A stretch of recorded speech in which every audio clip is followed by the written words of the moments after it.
Assalamualaikum, hey guys, selamat datang kembali ke channel Hisham Bobotok. Seperti biasa, Hisham di sini saya akan bagi update terkini mengenai pasaran perpindahan pemain dan banyak cerita untuk saya kongsikan dekat hangpa semua. Jadi, jom kita terus masuk ke cerita yang besar.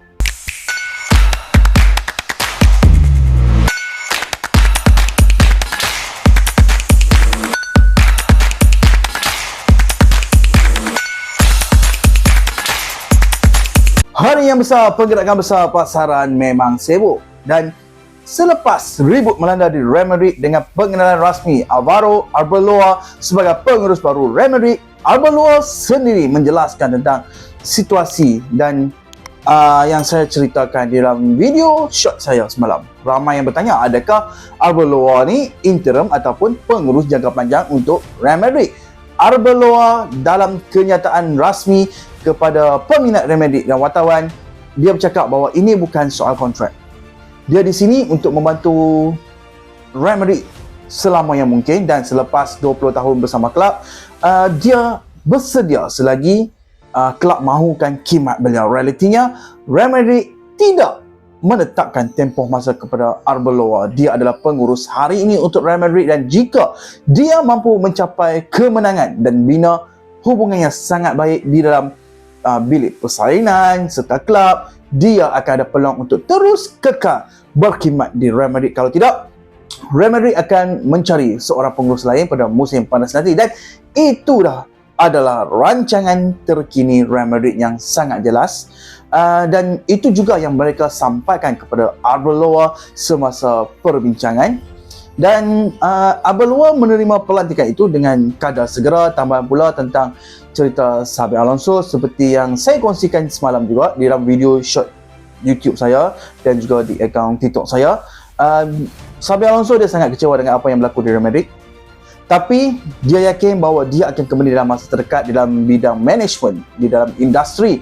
Ada rasa banyak mengatakan bahawa Xabi Alonso akan dapat menarik minat banyak kelab-kelab besar di Eropah dalam tempoh beberapa bulan akan datang. Dan sama ada untuk musim panas 2026 ataupun selepas itu. Dan episod Real Madrid mengecewakan untuk semua kelab, pengurus, pemain, tetapi industri bola sepak masih lagi menilai Xabi Alonso secara positif sebagai seorang pengurus muda yang sangat-sangat bagus. Mengenai Jurgen Klopp, saya ada baca mengenai cerita tersebut di dalam media massa dan daripada apa yang saya baca daripada sumber yang saya ikuti, yang boleh dipercayai, mengatakan bahawa ada individu di dalam board Real Madrid yang sangat-sangat meminati klub dan ia memang benar, tetapi tidak ada sebarang perbincangan rasmi setakat ini untuk klub menjadi pengurus Real Madrid. Langkah pertama mestilah datang daripada klub sendiri. Kalau dia umumkan mahu kembali semula ke tepi garisan padang untuk melatih satu pasukan, baru dia akan menjadi pilihan Real Madrid pada musim panas. Tetapi buat masa ini Real Madrid sangat fokus dengan situasi semasa dan projek klub di Red Bull. Sekarang kita beralih pula ke Man United. Semalam telah sah dan diumumkan bahawa Michael Carrick akan menjadi pengurus interim Man United sehingga akhir musim. Kontrak sah sehingga tamat musim. Staf kejurulatihan juga sudah pun disahkan juga dan Darren Fletcher akan kembali semula ke peranan latihan untuk pasukan bawah 18 tahun.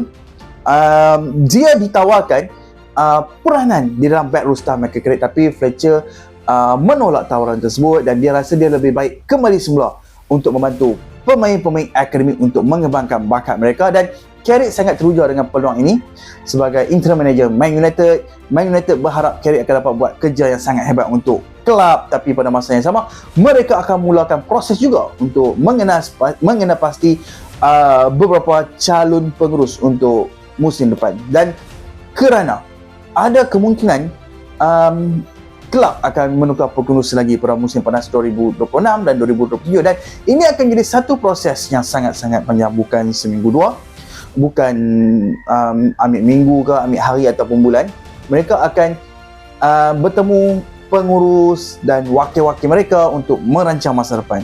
Dan untuk peminat Man United, pastinya ramai yang tertanya-tanya siapakah nama yang dijangka akan dipertimbangkan di dalam senarai Man United.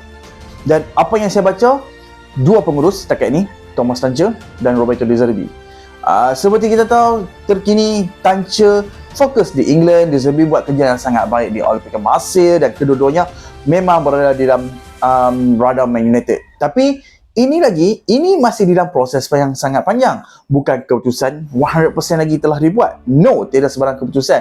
Jadi, keputusan ini takkan dibuat pada bulan Januari. So, semua akan jelas di dalam beberapa bulan akan datang. Selepas kita bercerita tentang seorang pengurus-pengurus dan kini kita akan sembang mengenai pemain pula. N'Golo Kante. Fenerbahce membuat kemajuan yang sangat besar dalam rundingan untuk mendapatkan pemain tersebut dan rundingan dengan pemain pun berjalan dengan sangat baik. Kante mahu pergi ke Piala Dunia dan kalau ada tawaran yang sangat baik, mungkin beliau boleh meninggalkan kelab. Fenerbahce telah membuat tawaran yang sangat hebat untuk Kante dan Kante terbuka untuk menyertai mereka. Satu lagi nama yang disebut akhir-akhir ini ialah Dian Demande, pemain Red Bull Leipzig. Leipzig telah membuat satu kenyataan dan berkata bahawa Diamande tidak akan dijual di dalam jendela perpindahan bulan Januari. Mereka mahu mengekalkan pemain tersebut. Yes, memang betul banyak minat daripada kelab-kelab besar Eropah seperti United, Bayern, Tottenham semua sedang memantau pemain tersebut. Tetapi buat masa sekarang, seperti saya katakan tadi, Leipzig mahu lindungi dan kekalkan Diamande dan saya percaya 6 bulan akan datang mereka boleh menaikkan harga untuk musim panas nanti. Jadi kalau tanya saya, Diamande mungkin akan berpindah pada musim panas. Tapi untuk bulan Januari, saya nampak sangat-sangat suka untuk perkara itu berlaku. Okay guys, itulah cerita pada hari ini. Banyak hal untuk dipantau. Real Madrid, Man United, N'Golo Kante, Yannick Diamande dan semua pengurus yang terlibat. Apa pandangan hampa semua tentang Arbeloa, Xabi Alonso, Jurgen Klopp, Michael Carrick sebagai interim manager baru United dan situasi-situasi pemain. Tinggalkan komen hampa di bawah, like video ini, hidupkan loceng notifikasi dan jangan lupa untuk subscribe untuk update mengenai cerita perpindahan bola sepak bersama saya di channel ini, Hisham Football Talk. Assalamualaikum, bye.